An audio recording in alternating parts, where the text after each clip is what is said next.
Hello, this is your host, Jennifer Baker, and welcome to the Human Brain Project podcast, where we talk to the scientists and researchers that have dedicated their lives to solving the mysteries of the human brain. We discover the humans behind the science and find out how tomorrow's discoveries will be shaped.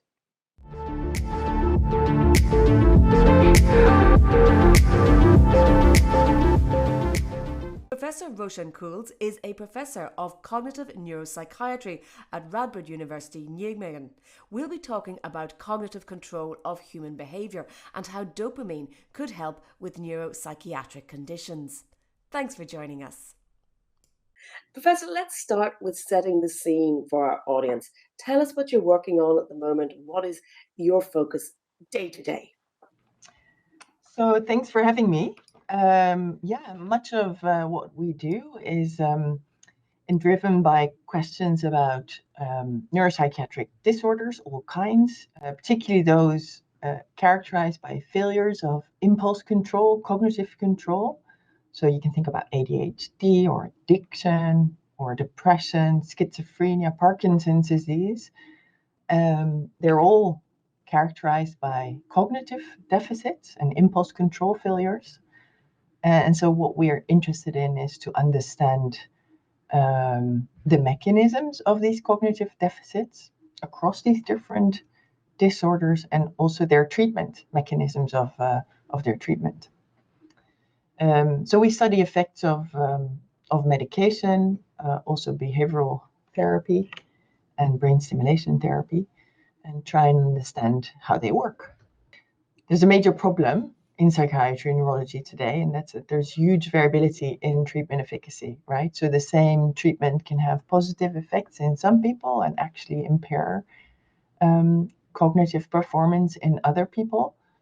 And so that poses a major problem, and that's really what keeps us busy. And so those are, if you've identified the problem, what are the tools that you're using to make those investigations and examinations? And how is that different from what was done in the past? We use lots of tools. So first of all, we're interested in cognition. So we try and measure cognition by using computerized tasks. And then, basically puzzles or games that we present to our patients and our subjects on a computer.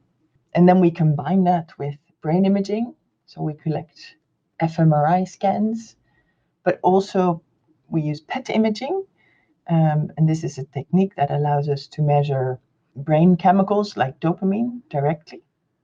And we also use other tools like brain stimulation and psychopharmacology. So we give people drugs to assess how they work in the brain. So I guess what's different is that we combine all of these in the same studies to get a handle on how these drugs work and what are the factors that predict whether someone will benefit or someone will be impaired by that drug. So it sounds like you're building up a really personally identifiable picture of a brain. Is this what we might think of as the forefront of individualized medicine or individualized treatment? Yeah, that's right. I mean, that's kind of the ultimate aim to identify not just for which person, which drug works, but also at what moment. So one particular drug, think about Ritalin, that's often used to treat ADHD. It might work well in one context, but not so well in another. So in the classroom, people might benefit from more focus, but then on the playground, all that focus can actually undermine social activity or creative activity. So we try and understand what drug dose helps which person in what context. That's right. And yeah, that's exactly what personalized medicine is all about. And so tell me a bit about how you ended up at this point working and researching this area. Was it an evolution of work you were doing before? Did you take a turn or a change at some point? Tell me a little bit about why this is what's fascinating for you now. I suppose as a kid, I always asked questions about why people think and behave and feel the way they do, which is what led me to study psychology. And then after my undergrad, I went to do a PhD with Trevor Robbins in Cambridge. Trevor was a very inspiring supervisor. And what we did, we studied dopaminergic medication effects in Parkinson's disease. And together put forward an influential hypothesis. It's a dopamine overdose hypothesis to account for the contrasting effects of this dopaminergic medication on cognitive function. So Parkinson patients suffer from mental inflexibility as well as motor rigidity, for which they're often treated with drugs like levodopa, but these same drugs can also contribute to cognitive deficits. And some people actually develop, severe psychiatric abnormalities like gambling, pathological gambling. They can develop, addiction to their medication intake. So that's exactly the problem I was describing at the start of this interview. And so we put forward this overdose hypothesis, which states that medication doses that are necessary to remedy the severe lack of dopamine in some parts of the brain can actually detrimentally overdose dopamine levels in brain areas that are relatively intact. And so that was really quite influential for my own career. Also, the connection with Trevor opened many doors for me, among others with Mark Desposito at Berkeley. So after my PhD, I went to Berkeley in the Bay Area to work with Mark. And Mark was one of the pioneers of fMRI. And so with Mark, I pursued this principle of baseline dependency and established that contrasting effects of dopaminergic medication are seen not only in patients with Parkinson's disease, but also in healthy people, healthy students, basically. So healthy students, Berkeley students with low baseline levels of dopamine, they benefited from a dopaminergic drug, while students with high baseline levels of dopamine actually got worse. They performed more poorly after intake of a dopaminergic drug. And we measured this using PET imaging. So we combined pharmacology with PET imaging that allowed us to directly measure how much dopamine people have in their brains. And so basically what we're doing now, after my postdoc with Mark in Berkeley, I went to the Donders Institute in the Netherlands. And that's where I set up my current research group. And that's where we started to, when I started to apply these ideas to these neuropsychiatric disorders, ADHD, depression, also gambling addiction, and started to collaborate with various other disciplines. But that's basically where it came from. It was a relatively straight line from starting being interested in how people think to now building this prediction model of dopaminergic drug effects on human cognition. Well, you mentioned collaboration, so I'd like to move on to talking about the Human Brain Project. I know you're not a hugely long-term member, but how have you found the experience? Yeah, so the Human Brain Project allowed me to start working on this prediction model, in which we combine pharmacological neuroimaging with receptor mapping and machine learning. So I found this quite an impressive consortium of neuroscientists. I indeed entered quite recently, slowly got used to, working with so many different people and trying to find out who does what. But this project did allow me to get introduced to lots of really brilliant scientists with whom I was not connected until then. And so one of the people, Katrien Amunds, has built this impressive atlas with lots of information about where in the brain specific receptors are located. And so what we are doing now is combining our human brain imaging data with these atlases, with these brain atlases that tell us exactly which brain region has how many receptors. And by combining this information, we think we can make much better predictions about which drug acts where and in whom to improve cognitive performance. So we hope by making connections that did not yet exist through these through this big human brain project, we can make a difference. And we're in the middle of this activity right now. Absolutely. And indeed, we do talk to Katrine in another episode on our podcast. So for the audience, stay tuned for that. Let me ask you about what the general public sort of understands about your work. I mean, a lot of people think they understand dopamine or they know what it means. We read it in newspapers and online. What do you wish people knew? What would be your message, or what question do you get asked? So lots of people think that dopamine is that pleasure hormone. That's how dopamine is kind of known in the general public. And to some degree, that might be true, but dopamine is really much more. It doesn't just give you pleasure. In fact, it's debatable whether it gives you pleasure. Really, what it gives us is motivation. And not just motivation, also flexibility. So this is really what drove my interest, right? So dopamine is implicated so commonly in addiction, providing us with the drive to seek those drugs, and in that sense, it is also the basis for compulsive behaviors, right? Addiction can be seen as a form of compulsivity.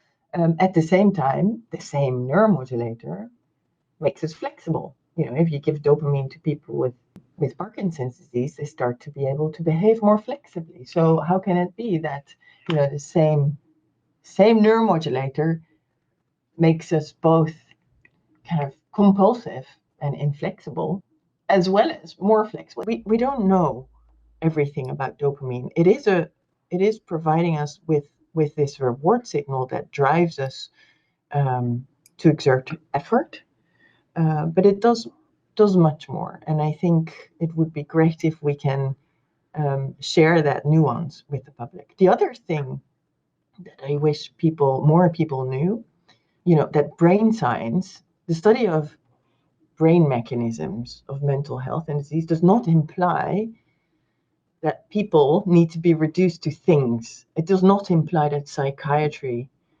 needs to be medicalized, right? To me, the ultimate challenge of brain science, particularly the brain science of mental health, is to arrive at a better understanding of experience, the subjective experience of people's inner world, and our control over that experience. So basically, what I wish people would understand is that brain science does not imply that people are things or that experience need to be reduced to biological mechanisms, if you want.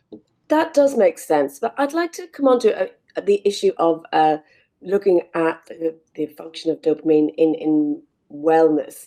We've talked about the pathologies there. You mentioned ADHD, Parkinson's. Is there a way that in understanding better how the brain functions, we can harness it to make us more effective? So the way that I think about these neurochemicals, these large ascending neuromodulators, like dopamine, but this also applies to the other neuromodulators like noradrenaline and serotonin. Serotonin is that they help us adapt to the changing world. So I was just talking about how dopamine can sometimes make us more flexible, and sometimes it can make us less flexible. And what I think that dopamine is about kind of deciding when we should be flexible and when we should be inflexible. So it's, if you want, reads the current demands of our environment. It kind of reads whether we should be flexible or inflexible.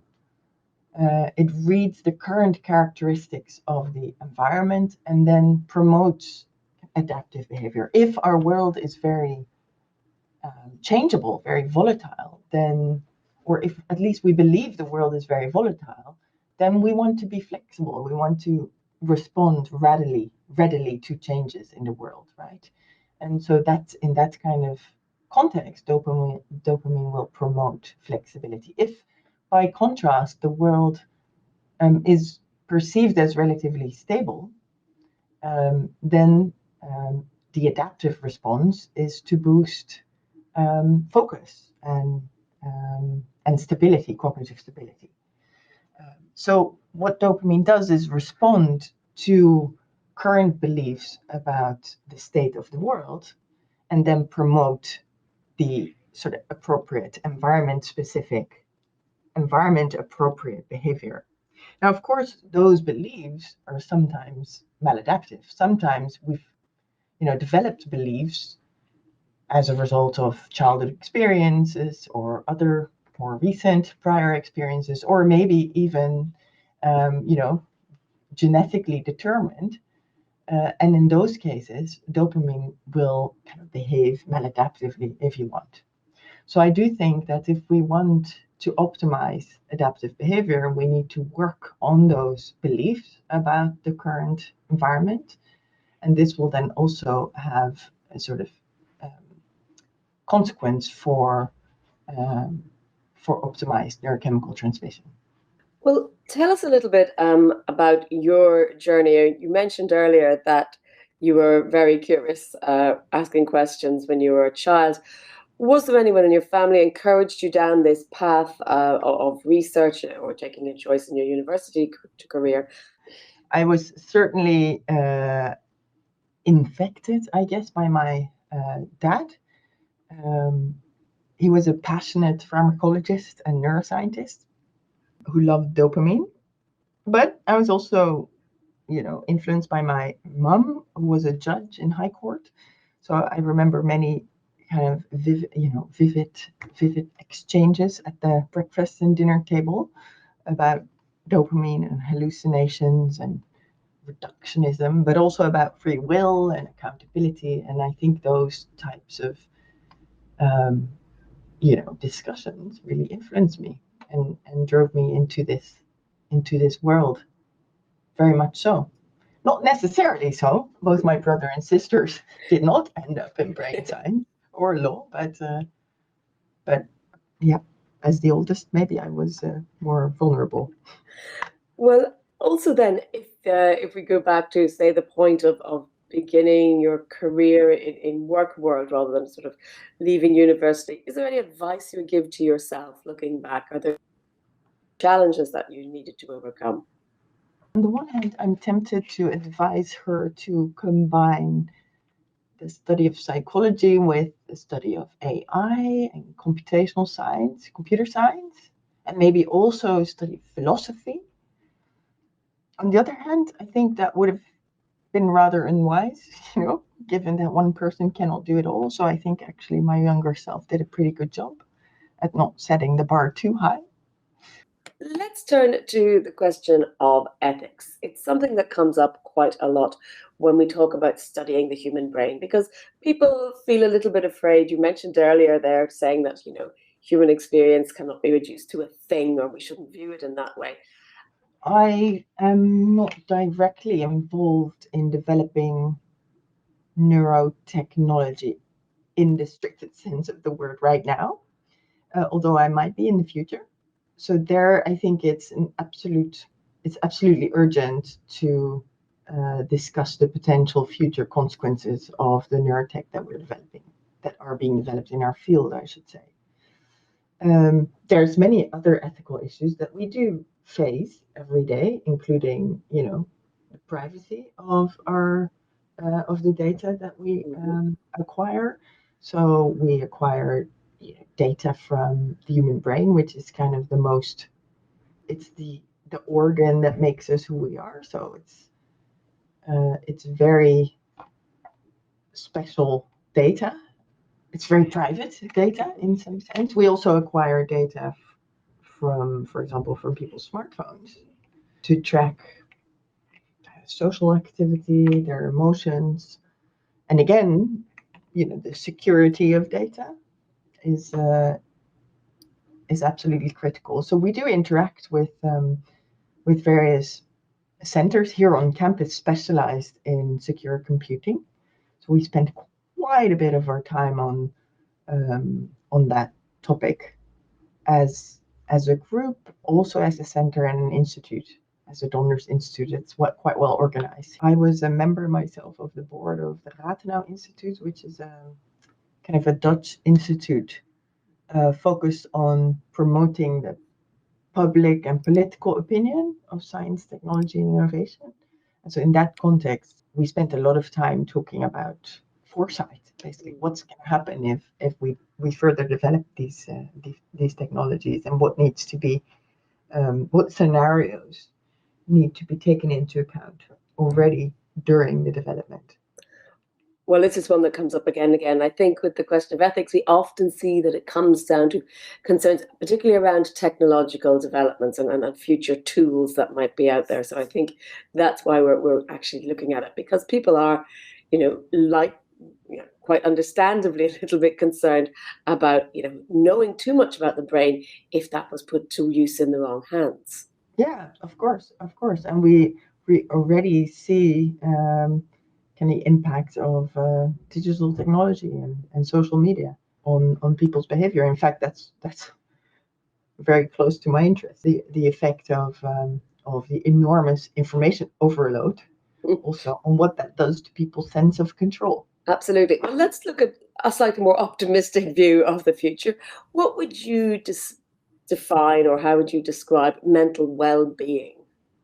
So mental well-being, I think, is all about resilience to the many changes that we constantly face, maybe increasingly so today, right? I was just referring to information overload as a result of all the technological advances that we see today. There's huge demands on our information processing capacity. So our ability to remain resilient in the face of this information overload, and also major stressors ranging from the geopolitical to the climate change. I think that's what will determine that's how I think about mental health. And so to maintain resilience, well, this is one of the questions actually that we're working on right now, is how do we compute whether changes in the environment are relevant, require us to act upon them, are controllable in a sense, versus which changes are irrelevant and should be ignored. So it's all about kind of resolving fundamental dilemmas or trade-offs between flexibility and stability, also between control and letting go of control. So I think resilience is about an ability to optimally trade off between cognitive flexibility and cognitive stability, between exerting control and letting go of control, between prioritizing speed versus prioritizing precision or accuracy. There's all kinds of computational dilemmas like these, and if we can arbitrate between these different computational cognitive strategies adaptively, that's when we maintain resilience, I believe. Well, that's the way to look at it. I want to ask you then, looking to the future, what are the next steps for you personally in your career? Do you have a goal? What does success look like for you? Well, I mean, it's very related to what I was just saying. So one of my goals is to unravel how we maintain resilience in the face of all these challenges and major stressors of today's society, including all this information overload. And to that end, what we need is to integrate, across different disciplines: cognitive science, neuroscience, computer science, philosophy, technology, psychiatry, etc. And so then one of my kind of other aims associated with this, with that same goal, is to kind of inspire people around me. So that's kind of my students, so my researchers and my colleagues, also my children actually, to keep an open mind, to alternative perspectives, and to increase our bandwidth and versatility. I think that's the best. Yeah, that's probably the thing I spend most of my energy on every day, working with my students and my children.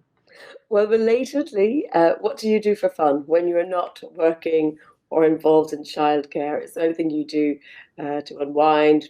Do you read for pleasure, fiction, or anything like that? Yeah, well, I do cognitive neuroscience for fun, and also my children for fun. But it's true that I've always done this for fun because I've combined it with other stuff. When I was in college, I was race rowing, on a daily basis.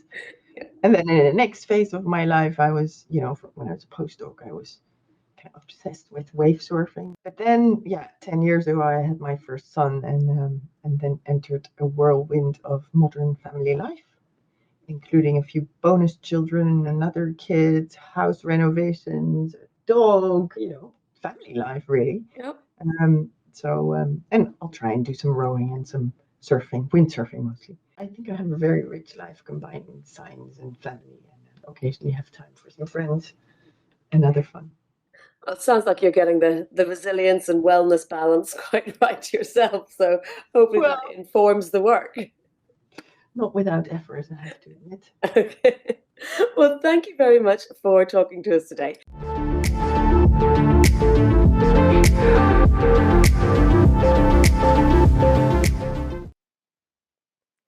We hope you've enjoyed this episode of the Human Brain Project podcast. If so, please subscribe and leave a 5-star rating, and most importantly, share with a friend. To learn more about the Human Brain Project, please visit humanbrainproject.eu and be sure to check out other episodes in this series packed with fascinating insight into how our minds work. Thanks for listening.